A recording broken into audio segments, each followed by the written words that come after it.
Howdy, folks, and welcome to Cowboy Trails.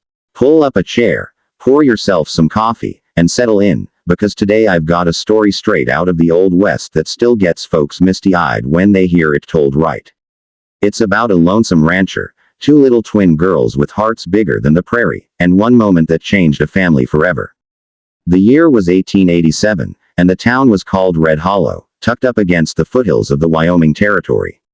Red Hollow wasn't much to look at. A single dirt street lined with a saloon, a mercantile, a blacksmith shop, a small white church, and the sheriff's office with its iron-barred window staring out like a watchful eye. The wind blew dust down that street every day of the year, and the men who lived there wore their hats low and their words short. Hank Callahan was one of those men. 34 years old, tall and raw-boned, with hands calloused from rope and reins, and a face that looked older than his years. Hank ran a modest cattle spread about 6 miles outside town, just enough grass and water to keep a couple hundred head going. He wasn't rich, but he was honest, paid his debts, and never raised his voice to man or beast unless he had to. 3 winters earlier, the influenza had swept through the territory like a scythe. It took Hank's wife, Rebecca, in 4 days. She was 29, strong as any woman on the frontier, but the fever didn't care. She left behind Hank and their twin daughters, Josie and June, who were 5 at the time. The girls were mirror images, straw-colored hair in braids, freckles across their noses, and the same wide green eyes their mother used to have. They still talked about Rebecca every day, asking questions Hank didn't always know how to answer. Hank did his best. He cooked beans and cornbread, washed their dresses in the creek, taught them to ride the gentlest mare on the place. But ranch life doesn't leave much room for softness, and the girls were growing up fast. They ran barefoot half the summer, chased chickens, and asked for stories about their mama at bedtime. Hank gave them everything he had, but he knew it wasn't enough. A man can be father and mother both for a while, but not forever. Sheriff Amos Whitaker saw it clear as day. Amos was pushing 60, broad across the shoulders, with a mustache that looked like it belonged on a walrus and eyes that missed nothing. He and Hank had ridden together during the last Indian trouble up north, and the two men trusted each other like brothers. Amos watched those girls get skinnier and wilder every month, and he decided something had to be done. So he took matters into his own hands. Amos wrote letters to newspapers back east, Chicago, St. Louis, Kansas City, places where women were looking for new starts. He placed ads in the matrimonial columns, describing Red Hollow as a fine town with good men and wide open country.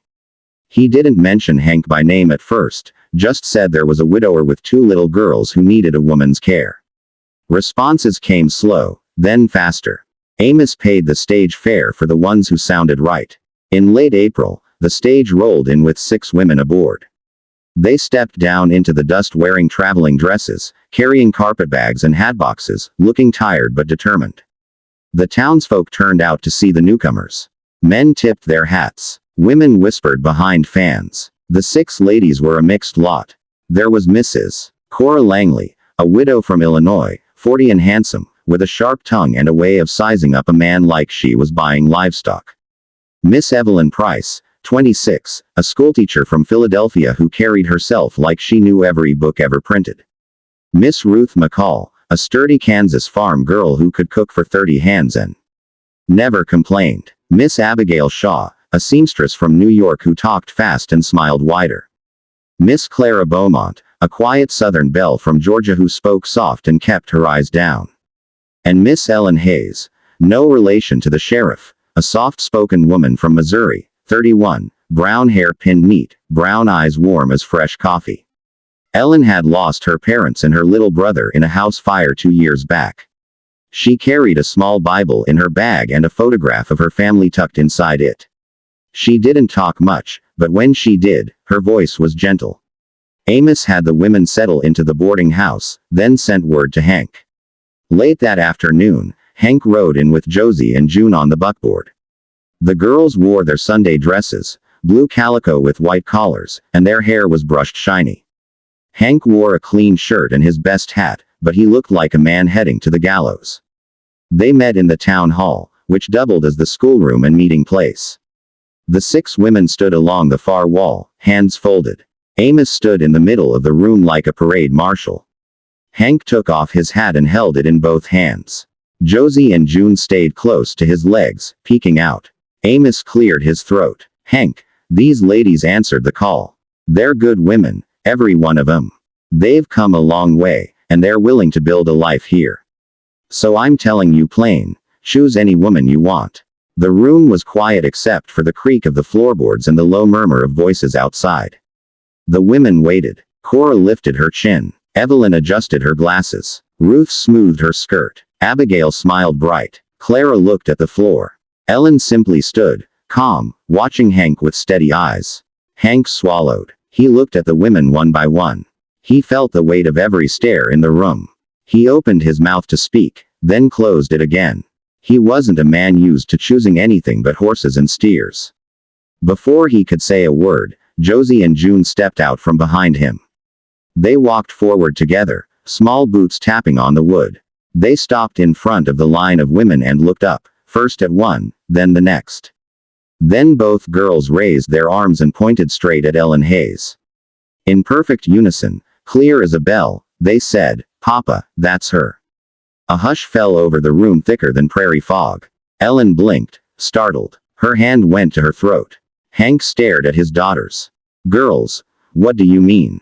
Josie looked back at him, serious as a judge. "She smiled at us when she got off the stage. She bent down and asked our names.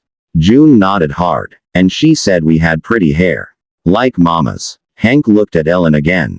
He remembered now. She had stepped off the stage yesterday afternoon while he was loading feed sacks at the mercantile.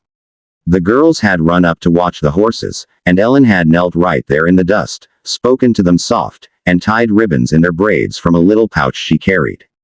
Hank had seen it from across the street but hadn't thought much of it at the time. Ellen met Hank's eyes. She didn't smile big or flirt. She just nodded, slow and sure, like she understood the moment for what it was. Amos broke the silence with a low chuckle. "Well, I'll be. Looks like the jury's spoken."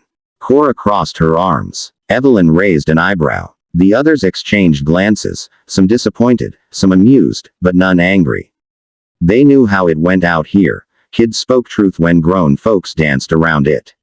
Hank took a step toward Ellen. His voice came out rough. "Miss Hayes, I'm Hank Callahan. These are my girls, Josie and June. I reckon they've taken a shine to you." Ellen spoke quiet. "I'm honored, Mr.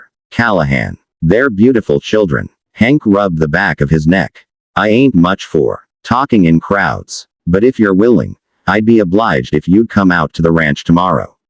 Have supper. See the place. No promises, just supper." Ellen nodded again. "I'd like that." The next day, Ellen rode out with Amos in the buckboard.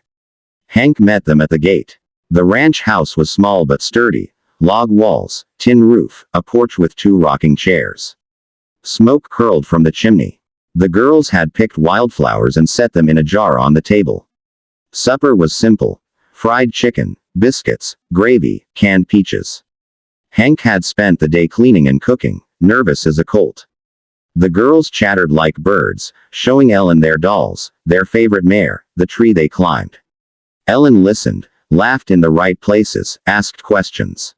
After supper, Hank walked her to the porch while the girls cleared plates.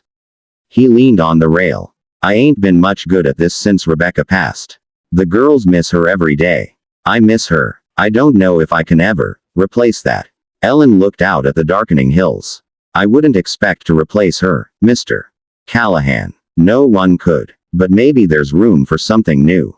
Not instead. Just beside." Hank looked at her then, really looked. She wasn't flashy. She didn't fill the silence with chatter. But there was a steadiness in her that felt like home. They talked late. About loss. About starting over. About the girls. When Amos drove her back to town, Hank watched the buckboard until it disappeared. Josie and June stood beside him. "Papa," Josie said, "she's nice."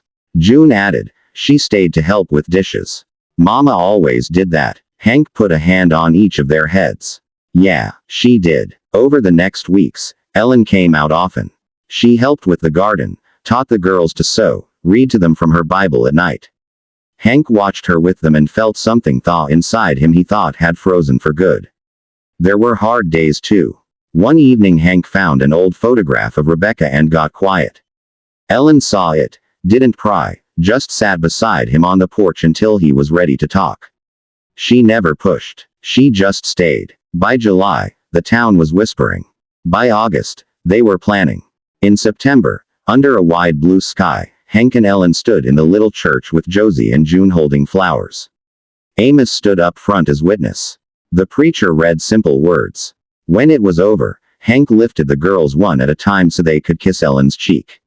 She hugged them tight, tears on her face. They rode home together in the buckboard, the girls between them, laughing. The ranch looked different that day, not just a place to work, but a place to live. Years later, folks in Red Hollow still talked about it. How the sheriff tried to line up a choice for Hank Callahan. How the whole town held its breath. And how two little twin girls, no taller than a man's belt buckle, walked right up and pointed to the woman who would become their mother in every way that mattered. They said, "Papa, that's her." And she was. Thanks for listening, partners. If this story touched you, drop a like, leave a comment, and tell me what you'd like to hear next. Until then, keep your powder dry and your heart open. Ride safe. The end.